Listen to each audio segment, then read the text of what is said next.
एकंदरीत सर काय वाटते की कोणत्या पक्षाची सत्ता महापालिकेत यावी? जसं की देशात जी सत्ता आहे, राज्यात जी सत्ता आहे ती आली तर तुम्हाला बाकीच्या गोष्टी थोड्या सोप्या होऊ शकतात. जसं की फंड मिळवणे, ठीक आहे. सगळ्यात मोठा प्रश्न काय असतो की फंड, ठीक आहे. तर त्याच्यासाठी जर का महायुतीची सत्ता आली तर बरं होईल असं वाटतं, की जेणेकरून कोल्हापूरच्या विकासासाठी तुम्हाला फंडिंग खूप सोप्या पद्धतीने म्हणा किंवा अडचणी त्यात जास्त येणार नाहीत, असं एक म्हणणं आहे.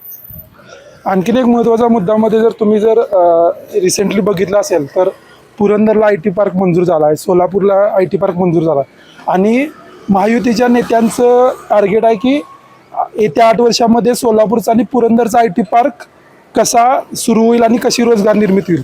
तर माझं कोल्हापूरचे जे नेते आहेत म्हणजे महायुतीचे जे नेते आहेत त्या नेत्यांना एक आव्हान राहील किंवा एक रिक्वेस्ट राहील की त्यांनी कोल्हापूरचा IT पार्क केवढ्या लवकरात लवकर मंजूर करता येईल त्यांनी त्यांच्या नेत्यांना फोर्स करावं. जसं की आपले राजे क्षीरसागर असतील यांनी एकनाथ शिंदे साहेबांना फोर्स करावं किंवा महाडिक साहेब असतील यांनी महायुतीच्या नेत्यांना फोर्स करून कोल्हापूरचा IT पार्क केवढ्या लवकरात लवकर मंजूर करून तो जेवढ्या लवकरात लवकर फंक्शनल करता येईल याकडे लक्ष द्यावं. कारण जे ते नेते आपल्या जिल्ह्याचा विचार करत आहेत, जसं की बघितला तुम्ही पुण्याचे नेते पुण्याचा विचार करतायत, सोलापूरचे नेते सोलापूर, तसं कोल्हापूरच्या नेत्यांनी कोल्हापूरचा विचार करावा. जर IT पार्क कोल्हापुरात मंजूर झाला तर भरपूर रोजगार निर्मिती होईल. जसं की कोल्हापूरच्या IT इंजिनियरना संधी मिळेल, तसं जे क्लिनिंगवाले असतात त्यांना क्लिनिंगची संधी मिळेल, परत अकोमोडेशनच्या संधी, लोकांना राहण्यासाठी भाडेकरू वगैरे ह्या संधी उपलब्ध होतात. परत फूडिंगसाठी स्टॉल्स वगैरे लोक टाकू शकतात. तर फक्त समजा जर एक IT पार्क उभा झाला याच्यामध्ये 10,000 इंजिनियर काम करत असतील तर 2 लाख लोकांना संधी उपलब्ध होऊ शकते.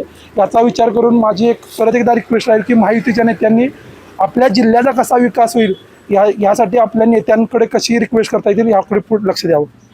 चव आहे कोल्हापुरी, गोकुळ लई भारी.